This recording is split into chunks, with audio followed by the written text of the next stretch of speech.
Welcome to the Big Bets on Campus Sources Edition presented by WynnBET. This is the BBOC podcast that ties Big J journalism to big bets. I am Action Network senior writer Collin Wilson, a guy that loves to bet San Diego State overs. My co-host is the award-winning, news-breaking Action Network's own Brett McMurphy. Brett, what's your takeaway from this lackluster Week 8 slate that still had some teams in the top 25 losing, some really bad play by some of the top 5 teams? What's your takeaway? How can you say this was boring? I mean, come on, it's just another week. We're up to, if you're keeping track of this, and I had to ask a couple of buddies to make sure I had the right number. We're up to 52 ranked teams that have lost this year, and we just got through Week 9. So myself and my co-voters in the Associated Press poll, we must suck at ranking teams that have 52 ranked teams lose this early. Obviously, some of those are head-to-head, so you can't count those really. And then also, we're getting close to that time where people start kind of jockeying for bowl position. We've got 82. We need 82 teams to fill out the bowl. Massive bowl schedule. As of right now, we've got 30 teams that are bowl eligible. And one more number to throw by is number 6. That's how many coaches have been fired. We're not even to Halloween, Collin. And I think we could end up with 3 times that many coaches getting fired by the end of the season. It will be a fascinating time because coming off COVID, I think a lot of schools that may have made the move last year will make the move this year. It's interesting you say that because what are we 5 minutes into the podcast? As a guy that's an Arkansas alum, nobody thought that you could fire a coach after 2 years. You got to give the coach 3 years, get his own recruits in there, give him 4 years, get his own recruits in there. That was the thinking when Bielema was around. And then with Chad Morris, 2 years, gone. So is that the new standard now? Like, give me in 2 years. You don't even have to wait for your recruits, or because Chad Morris wasn't the only one. There are other 2-year coaches that got fired. I think what LSU is doing, which they learned their lesson with Les Miles, it is the fire the coach before they can win to save their job strategy. Houston Nutt strategy invented that. Yeah. Okay. Well, you got personal experience there. So that's what LSU did because, look, Coach O beat Florida. They lost to Ole Miss. They've got Alabama in 2 weeks. If he beats Alabama, how would you make a legitimate claim to fire him? You really can't. So you do it before they can get any kind of momentum going. And I think that's what Texas Tech did today. Texas Tech announced that Matt Wells would be fired immediately. I know we'll talk about that a little bit later, but I think they also went through the same strategy there. They're 5-3 right now. They need 1 win to get to a bowl game. But you look at their last 4 games at Oklahoma, Iowa State, Oklahoma State, at Baylor, basically 4 ranked teams. If he goes 2-2 and gets 7 wins and beats 2 ranked teams, you'd be hard pressed to fire him. So certainly they wanted to make the change now before he could get some momentum. They lose a heartbreaker against Kansas State last week. There may be some other things going on behind the scenes there. Who knows? But because they play OU this week, then they're off next week. Usually you fire somebody during a bye week, not the week of a game. So, I'll have to check out and see what's going on there. But yeah, Collin, there's a new strategy. And I think part of it's because the early signing day involving college football now, it's now in December. It used to be not till February. And so you don't have the luxury to wait until after the season because you could lose out on an entire recruiting class. I'm not saying it's right to whack these guys this early, but certainly I think that's the thinking behind it. Yeah, because you want to have and if anyone doesn't know, I remember Jeff Tedford talking about this new early signing period getting moved up to the first weekend of the bowl games. But if you're one of those teams, if you're a Fresno State or one of those kinds of teams that plays on that first weekend, which is the same time as the early signing period, that's rough for coaches that are coaching in bowls. It's rough for programs that are letting their coaches go after the last game of the season. So having clear direction from the AD at least, resolves a couple of questions on kids that are out there trying to pick a school to go to. But before we hop into some other questions, do you think Texas Tech did this? I mean, there could be something behind the scenes. Utah State had a lot of things break down before Matt Wells was out of there. I still can't believe Jordan Love was drafted by the Packers, but do you think that this was a comfortable move because Sonny Cumbie has been there for so long in the past? Was he groomed? Was he brought in as a possible replacement? Do you think it's his job? I think he'll get consideration, but I think the clear-cut number one target is Sonny Dykes at SMU. His dad is former Tech coach Spike Dykes. He grew up in Lubbock when his dad was coaching there. He's got, he's been at SMU for a number of years after he left California, and he's got a ton of ties in the state of Texas. And he runs the type of offense that Texas Tech is, known for, up tempo. I actually talked to him last week for a story I'm doing in the next week or so about coaches that use these analytics. They use an analytics service to basically determine, based on field position and other factors, whether to go for it on fourth down, whether to try an onside kick, all these different things. And I think he's one of the more aggressive coaches out there. And, it's fascinating him explaining it to me. And he's like, look, once we hit a certain yard line, I can tell my offensive coordinator, hey, you got 4 downs here. So he doesn't have to try to get that 10 yards and 3 downs. He knows he's got 4 downs to work with. And, Sonny's done a tremendous job. They have Houston this week. They've got Cincinnati coming up. So, I think if I'm the king at Texas Tech, I make a hard run at Sonny Dykes because he just makes too much sense there. Yeah, that's a really good point that you made about that analytics tool, because now you're seeing a lot more teams and games that'll be sitting around 3rd and 16, and you'll see some sort of draw play up the gut, but it's only intended to get 8 yards or maybe 10 yards to get closer to that 4, because it's a 4-down territory. Exactly. Yeah. He gave me that exact example. He's like, Brett, if we're at 3rd and 10 and we know we're going for it on 4th down, we don't have to throw a 12-yard pass. We can maybe run a draw. We can do a swing pass. We can maybe get 5 or 6 yards. So then on 4th down, it's a lot more manageable. Well, you're killing us in the analytics world when you're supposed to not get to 4th down, but now coaches are calling plays on 3rd down to get to 4th down. So something I have to monitor in the offseason, how often this is happening. I want to bring up the Oregon game. I was on UCLA. I think we swept on the UCLA portion on the live show on Saturdays at 10:30 a.m. Eastern.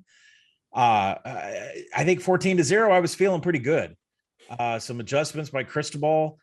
Listen, I said this before when they beat Ohio State. I don't know why I'm not, thinking about this more, but Cristobal is building a team in the trench, especially on the offensive line, that can push teams around on the West Coast. And, Oregon's remaining schedule, this is what I've got projected out. They're going to be -22 against Cal. They're going to be -5 at Washington. -14.5 hosting Washington State with their interim coach. And then Utah, huge game at Utah. I project Utah to be favored by 3. And then the Civil War is in Autzen, which should be, Oregon -5. I think, when I talk about the trench and you look at their numbers, 61% success rate on runs, they're averaging 5.1 yards per run. And Travis Dye is the new leader now with the greatest mustache and the greatest fro since Brett McMurphy was in his 30s. I don't know, but I'm just, I think that they are built to kind of take a hold. And then the defense is what I complained about. But I keep forgetting the fact that Tim DeRuyter will let you have all these yards up until the red zone. And that's when they call the defenses a little bit different. So really good job by Oregon. But I think teams that can run like Oregon State can still, give them an issue. What do you think about the Ducks and their chances to crash the playoff? Man, I hope you're right, Collin, because when we talked about Oregon, after they beat Ohio State, I got a future on Oregon 35-1 to win the national title. That's obviously going to be a big time hedge. But I think if Oregon wins out, they'll be in that 4-team mix. I know there's a million different scenarios we can talk about. But one thing that helps them is the selection committee and the rankings, the official rankings come out a week from Tuesday. Yep. And they will consider that, the only loss Oregon had was against Stanford. I'm sure they will certainly consider that it was a controversial. Okay, forget it. It was a horrible call.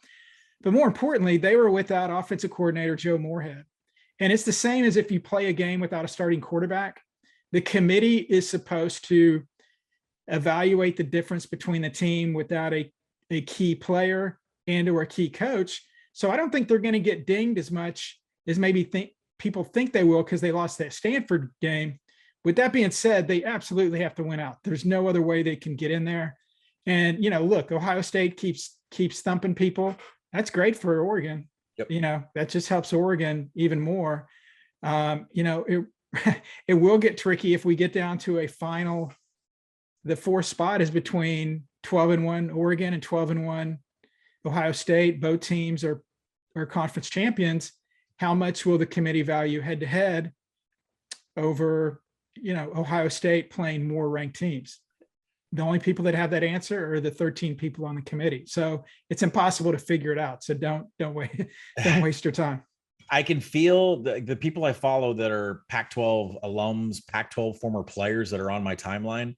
They always have this feeling that the Pac-12 teams know how to screw it up right before, like they're about to finally make the playoff. And then, they think of Utah a couple of years ago. So, the fact that Oregon has to play Utah and then could play them or Arizona State in the championship game, and they got to get through Oregon State. So we're definitely not in the clear, but I think you're right. A one-loss Oregon is a shoo-in to make the playoff, especially if Ohio State keeps thumping people and if they win the Big Ten.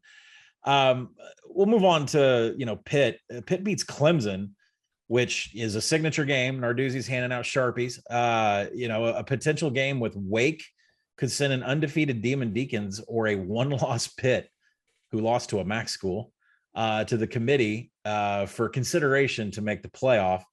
The defense for Pitt has been tremendous. They've allowed just 5 of 97 drives to be methodical. And what that means is 10 plus plays in the drive. It's really an impressive stat. Hypothetically, are you taking, well, let's just play hypotheticals here real quick. I can't wait for the playoff rankings to come out next week, because then we don't play hypotheticals. We can play real life. But if Georgia loses to Alabama in the SEC championship game, are you taking a one-loss Georgia or an ACC champion Pitt with a one loss? I'll say this. I would take Georgia. And I think what's more important, I think the committee would take Georgia. And here's why. If Pitt runs a table 12-1, if Georgia loses to Alabama in the SEC title game, as long as it's not a Ohio State Wisconsin conference title game where Alabama wins by 50, but I don't expect that to happen. You look at the two resumes, and if you do the blind resume, whatever, I would still give the edge to Georgia. Ironically, Georgia will only have one win against a current top 25 team, and that's if they stay in there, and that's at Auburn. Arkansas may not be ranked. Clemson definitely won't be ranked. Florida, Georgia beats Florida this week in Jacksonville. Florida's not going to be ranked. And then you lose to Alabama. So that's not a great resume, but they've just dominated so many teams. And then you look at Pitt. They'll have a win at Tennessee, which Georgia would also have. Then their wins are at Virginia Tech. They would have also beat Clemson at home. They would have beat Miami. And then they would have beat Wake in the ACC title game. Wake probably will be ranked. And then that loss to Western Michigan. So they both have one win against what would appear a top 25 team. Pitt's loss is a billion times worse than Georgia's. And I think because of that, even though Pitt won the ACC, we saw one year Penn State won the Big Ten and didn't get in. I think the same thing would happen because the overall schedule does not stack up with Georgia's, which will send all the ACC fans in a tizzy because their champion does not get in with one loss. But I think that could happen if Georgia finishes 12-1 and Alabama wins the SEC at 12-1. Nothing gets ACC fans more in a tizzy than where their teams go in the bowl pecking order, like from the Pinstripe Bowl to the Quick Lane Bowl. Like they get so hot about who gets selected there. I'm really interested to see who it is that has a blow up this year. But yeah, if you're out there considering a Pitt ticket, just listen to what Brett had to say.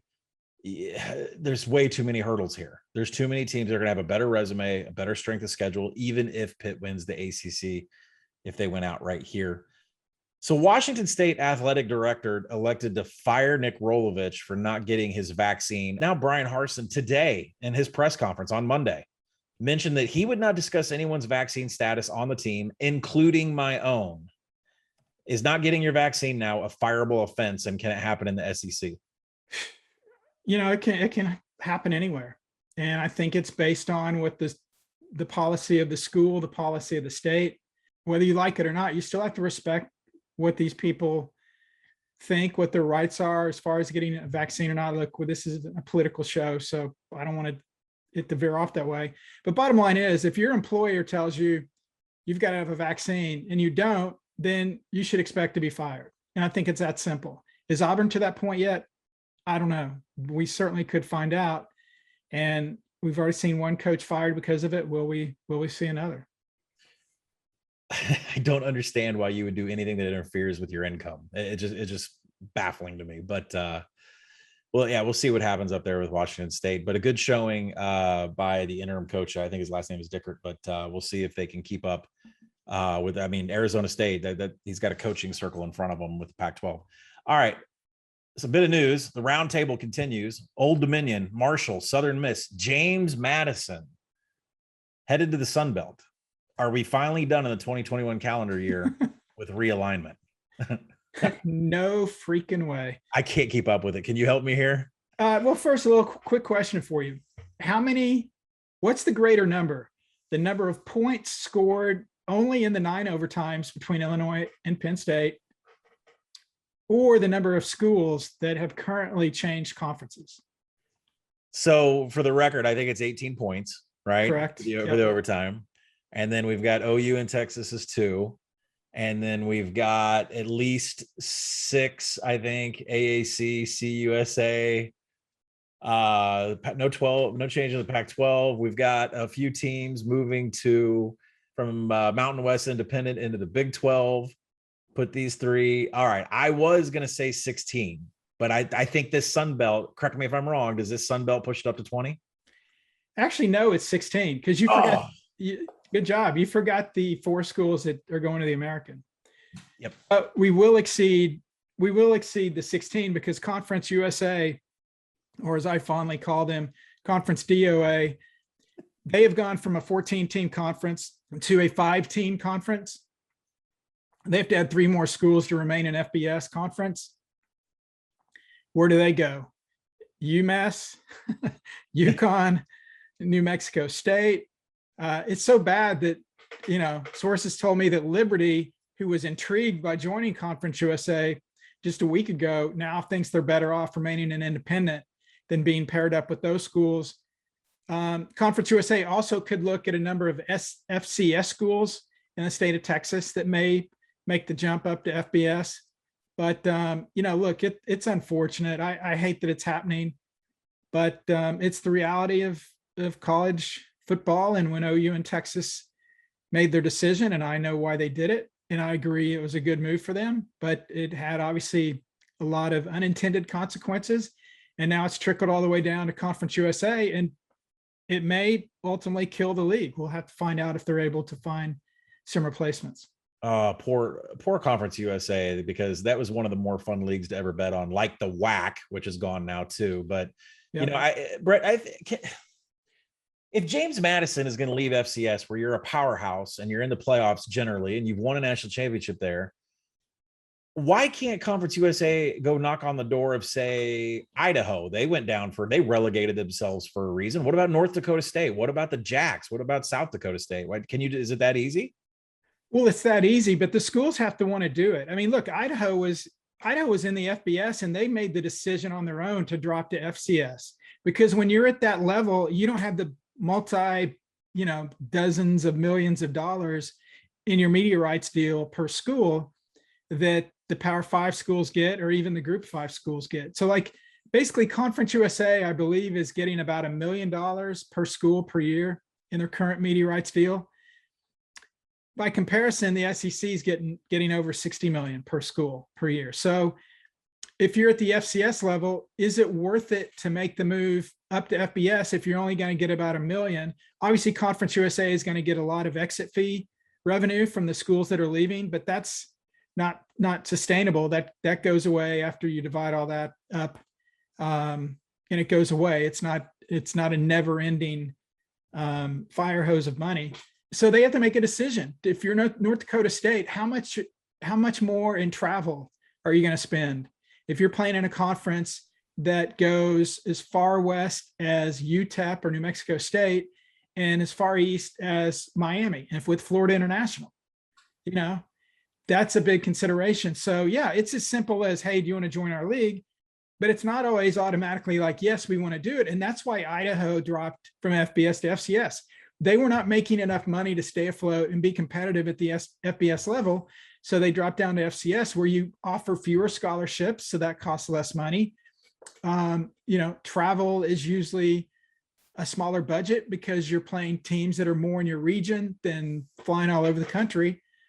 And, that's the thing with Conference USA. It's not automatic. They're going to have all these schools that will jump to get in Conference USA because the media rights deal isn't there. Yeah, the TV deal for the Conference USA could be the killer in this, and I'd hate to see a conference go, but that's where we're headed. Big money in the TV. All right, so one last question here before we move on, Brett. USC didn't really show up to Notre Dame. You can blame it on a bye week. You could blame it on Notre Dame's defense.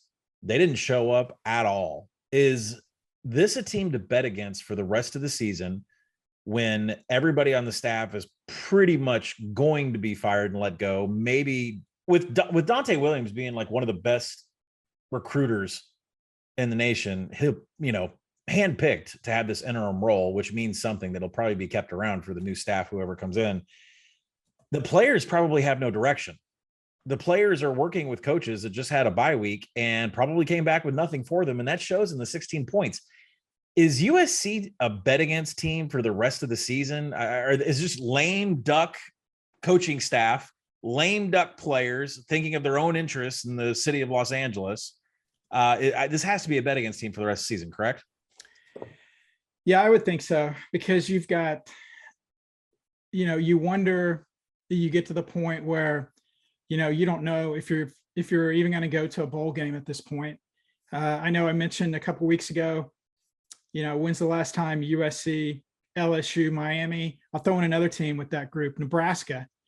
All four of those schools did not go to a bowl game. You have to go all the way back to 1960 when none of those schools went to a bowl game. And then also if you're USC and you're competing to play in the Holiday Bowl, or let me grab my handy Hooligan Holiday Bowl sheet. If you're looking to play in the Sun Bowl, the Holiday Bowl, the Los Angeles Bowl, First Responder Bowl, are you really, if you're at USC, are you really going to be jacked up to play in that game? Absolutely not. I mean, if you have any pro potential, you're not going to play in the bowl game. You're going to start getting ready for the NFL. I actually talked to a bowl executive today about that. He said the biggest thing that he thinks will kill the bowls once we get to a 12-team college football playoff is not the 12-team playoff.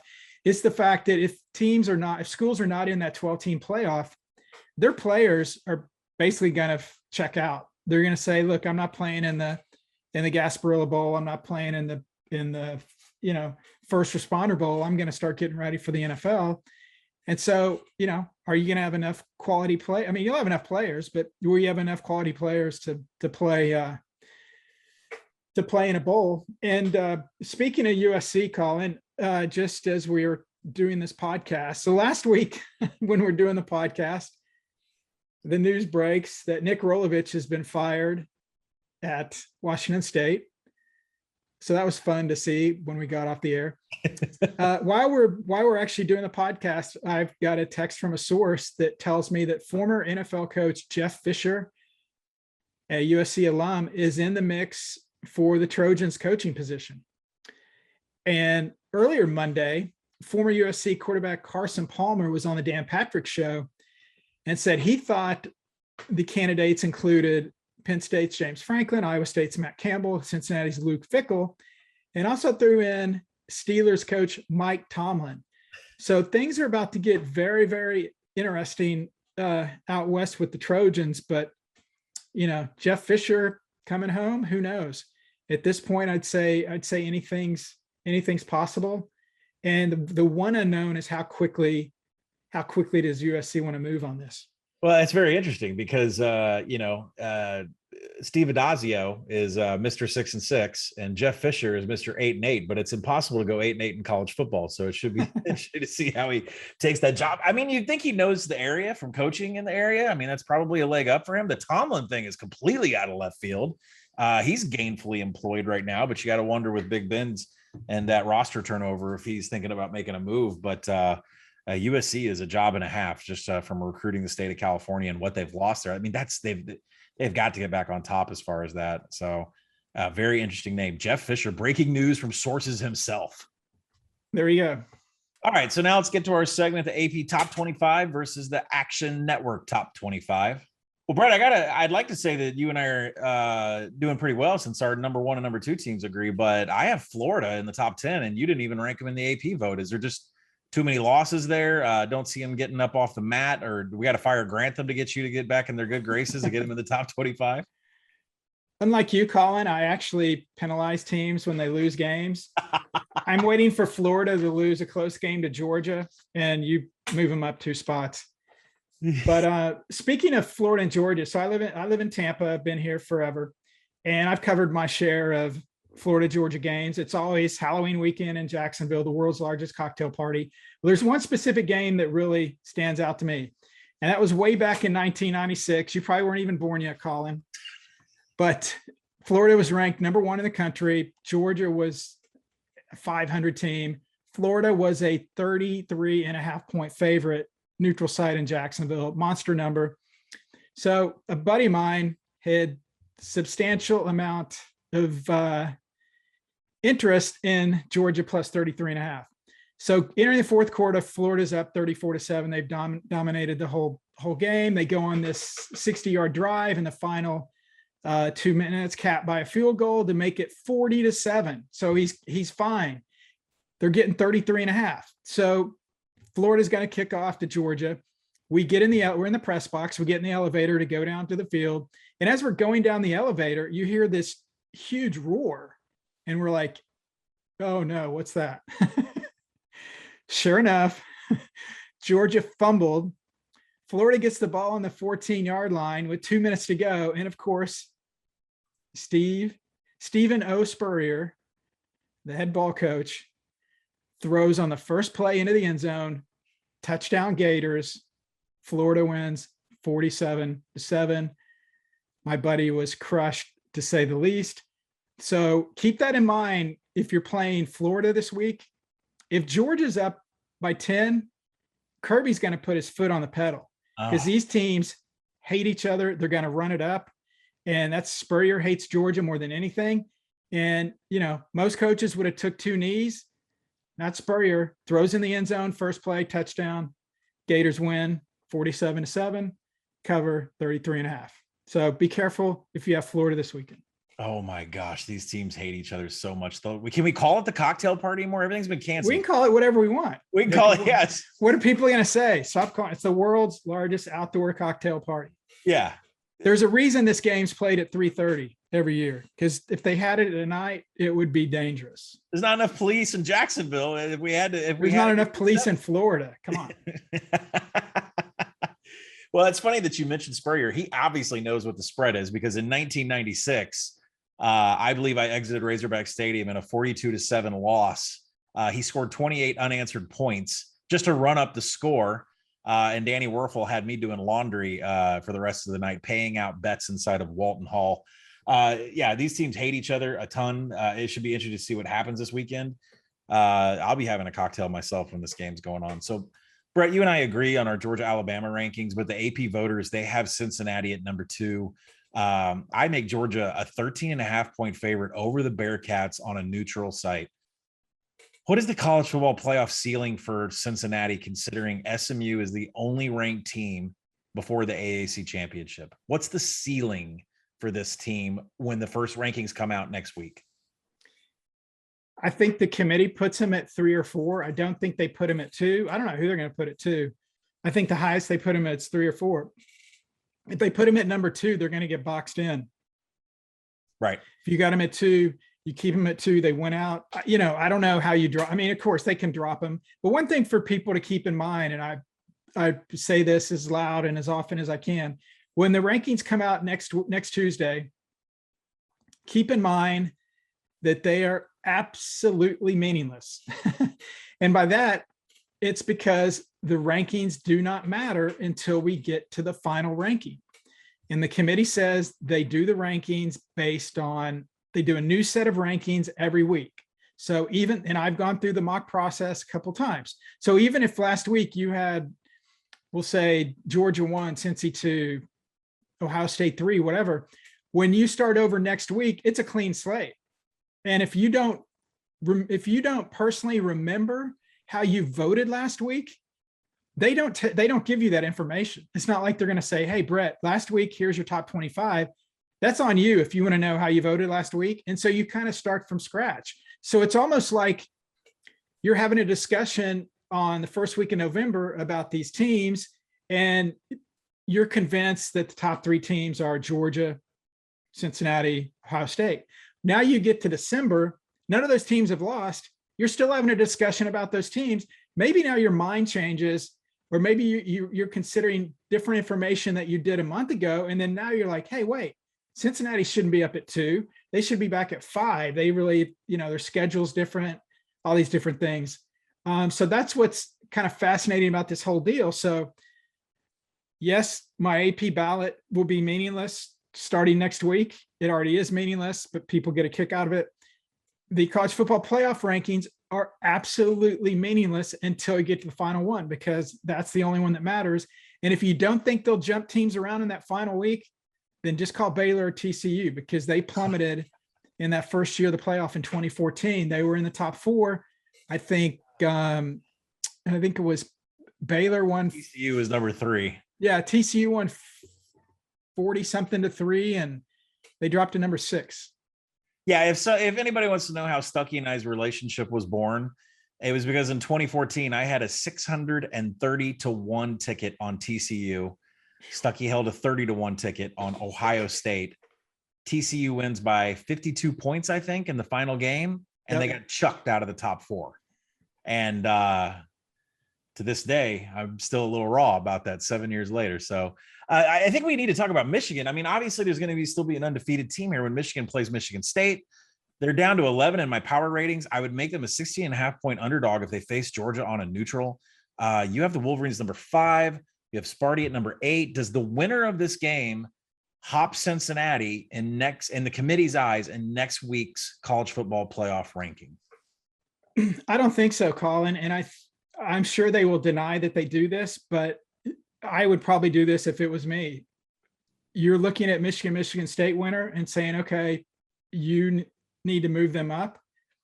But you know what? They're fine where they are, because if they beat Ohio State, they're going to jump over Cincinnati. So there's no reason to jump them now. It doesn't mean anything. And again, we've had this discussion. If we've had it once, we've had it 100 times. If you just fell from the sky and landed on earth this year and didn't know anything about the past history of the college football playoff in the group of 5 and just looked at Cincinnati and their resume, I don't think there would be this huge outcry that Cincinnati needs to be in, they need to be in, but everybody wants to give them credit for what happened last year, what's happened previous years with group of 5 teams. Right. Everyone wants to credit Cincinnati for what they did last year. You're saying Cincinnati, last year's a different team. You're saying Cincinnati needs a lifetime achievement award like they give out at the Oscars for somebody that never won an award. Yes, correct. We'll use that analogy. But I mean, Cincinnati, it's a fascinating talking point, especially when you have them ranked ahead of Ohio State. But if you want a betting deliverable out of this show, there's probably going to be props, hopefully at WynnBET, about who is going to be number 2 in the poll. We all know Georgia is going to be number 1. There's no question, especially if they beat Florida. But if Michigan and Michigan State play and you say there's no reason to hop them up that far into the number 2 slot, if you could find a betting deliverable on Oklahoma being the team that's announced with the number 2 seed, I think that's the play. I don't think you could put a one-loss Alabama in that 2 slot. And, where they fall with Cincinnati there should be interesting. But I think OU would be the play. Notre Dame, still no respect in the Action Network power ratings, but with 1 loss and looking at a New Year's 6, I believe you have them in the Peach Bowl. Current AP rank of 11th. Is it safe to pencil the Irish into the Chick-fil-A Peach Bowl, and you have them playing Pitt. The point spread would be a pick. But when you look at the Irish remaining schedule, it looks like we're pretty much a lock, right? And the Peach Bowl is the one that kind of gets the at-large. It doesn't have a bowl tie-in. So definitely the Peaches. Right, it's an at-large, and why Pitt's in it is because the ACC champion, because the Orange Bowl hosts one of the semifinals, the ACC champion is guaranteed a spot in one of the New Year's Six games. All of the only available New Year's Six games are the Fiesta Bowl and the Peach Bowl. And the Fiesta Bowl is going to get Cincinnati, unless Cincinnati gets into the playoff, and then the group of five will not get another team in the mix. So that could change. But with Cincinnati being in the Fiesta, Notre Dame can't play in the Fiesta because they already played Cincinnati. So that's why I've got Notre Dame to the Peach Bowl. And so that leaves the winner of the G5 that goes out to the Fiesta Bowl. Right now you have Cincinnati and Ole Miss playing there. Cincinnati would be favored by 2 on a neutral site for me. I'm dying for Notre Dame to lose a game so we could just put them in what is all perfect in the world, the Fenway Bowl. I'm not sure what the Fenway Bowl is. They wouldn't drop that far, but if they win out, and they've got North Carolina this week, but then obviously some news for Notre Dame. Their star Kyle Hamilton is out. Yep. With a right knee injury, and you're playing a team that likes to sling it around. So, but you look at the rest of the schedule: Navy at Virginia. Virginia can put up some points. Georgia Tech, at Stanford. I mean, they can win out. If they don't win out, they're not going to be even a New Year's Six. So they would only drop to like the Citrus Bowl or something. So they would have to lose like 2 or 3 to drop all the way to the Fenway Bowl. Because, sorry, Collin, they are still Notre Dame, and bowls love to have Notre Dame. Yeah, speaking of that, for everybody listening, if I have not put it in the app yet, Notre Dame, North Carolina over, huge play without Kyle Hamilton there. All right, it's time for the Heisman Handicap. All right, these odds are via WynnBET. Not much movement here. I mean, Matt Corral did play. We got Bryce Young plus 150, Matt Corral plus 250, CJ Stroud. You and I were talking about him since before 15-1 down to 4-1. Some of the best odds per PFF. Desmond Ritter 20-1, Bijan Robinson 40, Brian Robinson Jr. 60. No way. Zamir White 100. Then it gets a little diluted. I think we're at the point where, are we looking for one of these guys in the top 3 to just take it? Are we looking for CJ Stroud, Matt Corral, and Bryce Young to just take it? And then I have to ask, does Ole Miss not ever having a Heisman winner hurt Matt Corral? Because, Alabama's had only 3 previous winners. CJ Stroud's had 7. Does it help or hurt, or does it not matter that Matt Corral's at Ole Miss? I think it helps because you've got Lane Kiffin, you got the popcorn, you got the high potent offense. I think it's very simple for Matt Corral. At Auburn this week, A&M at home in 2 weeks. They should be okay at Mississippi State in the Egg Bowl, but as we know, expect anything to happen in that game. If Ole Miss runs the table, I think Matt Corral's got an incredible shot to win this thing. If they lose 2 of their last 5, I think he filters down. I know we've talked about it before. I still think it's a team award. And I think it'll basically boil down to, if Alabama wins the SEC title, Bryce Young has a big game, he will win it. If they lose to Georgia, CJ Stroud leads the Buckeyes to Big Ten championship and he can put up some big numbers, then I think he'll win it. You're right. We talked about, if we just do what we say, we'd be sitting here with a great ticket on CJ Stroud. But I think it's those 3. I don't think anybody else. I know Desmond Ritter, with Cincinnati. Yeah. They just, again, they don't have the schedule that's really going to draw eyeballs to them. There's really nobody else on the list. I think it's those 3. And I think a lot of it's based on how successful those teams are. So if you like any of those numbers, I would play it if you think those teams are going to win out. If you like a player, but you don't think one of those 3 are going to win out, do not waste your money on a Heisman future, especially this late in the game when you're getting absolutely no value. Yeah, and WynnBET does offer who will make the top 3. That is something I partook in the summer. I took Desmond Ritter 30-1 to make the top 3. Well, you need Ole Miss to lose like 3 games. I do. Even if that happens, I think he'll still make it. However, you could get 4 players in New York. There's no limit on the number of players, but you can only vote for 3 players. and I don't want to go on a rant here, so I'll make it very, very quick. The Heisman needs to change its ballot process. We can only vote for 3 players. So here's a perfect example. I turn on my ballot and I want to vote for Bryce Young, Matt Corral, CJ Stroud. I can't vote for Desmond Ritter. So what happens? Ritter gets left off on a ton of ballots. If you open up the ballots to the top 5, then you can get some more players in there that get recognized, where it's Desmond Ritter, Bijan Robinson, Brian Robinson, whoever you want. I've actually reached out to the Heisman about this. I've suggested it. They said, thank you, but no, thank you. We do things a certain way. We've been doing it 100 years, longer than you've been alive. So, go back to your little Action Network gig and leave us alone. I'm not the only one that feels this way. I know there's several people that vote for the Heisman who believe we should be able to vote for the top 5. One reason they don't want to do it is because of historical context. They've got all the records of biggest margin of victory, most first place votes, yada, yada, yada. If you change the ballot from 3 to 5, that would obviously change the scoring metrics and historically some of those deals. But I mean, who freaking cares? You're supposed to promote college football. Let us vote for 5 people on the Heisman ballot. And that's probably the reason why defensive players have such a hard time getting votes, is because if you're only voting for 3, I mean, exactly. Slide them in all these quarterbacks. Same thing with wide receiver. I mean, Devonta Smith, pretty impressive what he did last year. And let's clear something. You and I talked about this a couple of years ago over text, I think. How many of the votes, I believe you said 25%, how many of the votes come in before conference championship weekend? And I asked that because Matt Corral might not play in a conference championship. And if somebody's decided he's the winner, they may shove that in before the conference championship weekend. Yeah, I don't know what the number is. And I remember having that conversation with you. They used to keep track of that. I don't know if they do anymore. I mean, I've been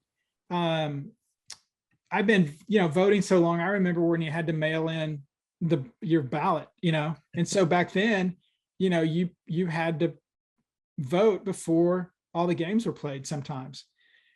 So that obviously has changed now with the online voting and all that. So I don't know if they would give that information out, but certainly if you're voting for anything, whether it's the Heisman, whether it's the Academy Award, whether it's the worst restaurant in Tulsa, Oklahoma, trick question, there are no bad restaurants in Tulsa, Oklahoma. You want to wait until the end, until all the games have been played, everything's been settled. Why would you vote? It's like voting right now. Here's my Heisman ballot. Well, hey, we've got like 6 games left. And oh, by the way, that we briefly touched on Caleb Williams winning the Heisman, 187 yards passing against Kansas. I know he made the highlight reel play on 4th down, taking the ball from his teammate, running for a 1st down. But as we said, if you're not fighting in Iwo Jima, you have no excuse for not playing all your team's games. So I don't think Caleb Williams has any shot to get to New York. So I think what we're saying is a deliverable, besides me ordering a hideaway pizza here. There you go. As we're podcasting, because there is no bad pizza in Tulsa, Oklahoma. To me, Matt Corral plus 250 doesn't have a lot of value because it's tied to the team. But CJ Stroud at 4-1, I think absolutely has a tiny bit of value, and it's the only one on the board that you can bet on right now, period. If you like Bryce Young, I think that plays into our next segment. So our final segment, the playoff payoff. These odds via WynnBET. This is who is going to win the national championship. Alabama or Georgia, minus 240, field plus 220. So it's like, if you think Alabama is going to win the national championship, or Georgia, like Alabama's plus 240 to win the national title, and Bryce Young is plus 150. So I know that they're decided at different times. I just think that if Alabama looks the part, and you think that they're going to beat Georgia in the SEC championship game, which they might need to actually get into the college football playoff, then it's much better to take Alabama at plus 240 than it is Bryce Young at plus 150. But some of these odds, Brett, you and I talked about this last week. There's just no value in the Alabama Georgia minus 240, because if you equate that to a point spread, it doesn't make any sense. The field has a little bit of value down to about plus 190. So when you look at the rest of the odds, Georgia plus 105, Alabama plus 240, Alabama has to sweep everything from here on out. Ohio State 7-1 still has value. I mean, they still have to go through Penn State, which I don't think is that big of a deal, considering what just happened with Illinois. The fact they lost one of their best defensive tackles, are going to get run all over by Ohio State. Oklahoma 12-1. I am a guy that bought Oklahoma preseason, and I'm falling out of love with this team because the defense has been so terrible. How can you let Kansas have this many yards? They got outgained by Kansas. And then Cincy 31, Michigan 31, Oregon 61. I think the conversation we need to have is A and B. A, Michigan 30-1, B, Oregon at 60-1. Now, obviously, Michigan can drop a game, beat Ohio State, and win the Big Ten. There is a scenario in which this could happen. So I feel like Michigan's got way more wiggle room than Oregon. Oregon loses, they're out. They still got Utah, Oregon State. They got a lot going on. But Michigan 30-1, do you think that, the strength of schedule between Michigan State and Michigan gives me a little bit of trouble handicapping that game this weekend. But is Michigan 30-1 anything you're interested in?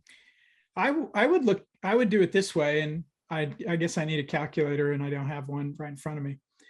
Instead of playing the field at plus 220, what if you put, we'll say 100 for an even number. What if you put 100 on Ohio State, Oklahoma, Cincinnati, and Michigan? Now you expose yourself more. You expose right. 400. If Ohio State wins, you win what, 300? Yeah. 400? Because you lose your 3 bets, you win your 700. So you win 400. So you're getting better numbers than the field. If they lose, they lose. I would do that. I would play multiple teams, those 4 teams. Michigan State's not going to get in it. Ole Miss to A&M, that's, look, if you get beat by Michigan State or Ole Miss, win the national title, then, hats off to Mel Tucker as he goes to his next job next year somewhere else. But, we were on this a few weeks ago, and back then it was like Alabama, Georgia was like minus 120, 125 or whatever. Back then that was an absolute good play. Now at 240, I think there's no value in it. And if you believe somebody other than Georgia and Alabama is going to win the national title, then play those 4 teams, Ohio State, Oklahoma, Cincinnati, Michigan. Because if that happens, look, if they lose, they lose. You're going to lose. I'm not going to say you're going to win, but if it wins, it's going to pay out much better than just a plus 220 field bet. Does Ole Miss have a shot to get into the college football playoff if they win out one loss? Just your only loss is to Saban and Bama. Maybe Georgia beats Bama into oblivion. That would actually hurt Ole Miss. They definitely need help. Okay, yeah. So as we talked about with Corral, at Auburn, Texas A&M, at Mississippi State, their biggest games remaining. You need Alabama to lose another game. You need probably Ohio State to lose another. I mean, somehow you've got to, because you look at your schedule, and right now you have, if you beat Auburn, and that may knock them out of the top 25. If you beat A&M, if they stay in the top 25, at most you'll have 2 top 25 wins. Right. Your best non-conference win, Louisville, Tulane, that's nothing. So you lost by 3 touchdowns to Alabama, weren't competitive. So Ole Miss can do it. You're going to need so much chaos involving all the other schools. Probably wouldn't hurt if Cincinnati to lose to and officially get them eliminated. But if they win out, at worst, if they win out, they'll be in a New Year's 6 game. I still think Kentucky is a lock for the Sugar Bowl. They should finish 11-1.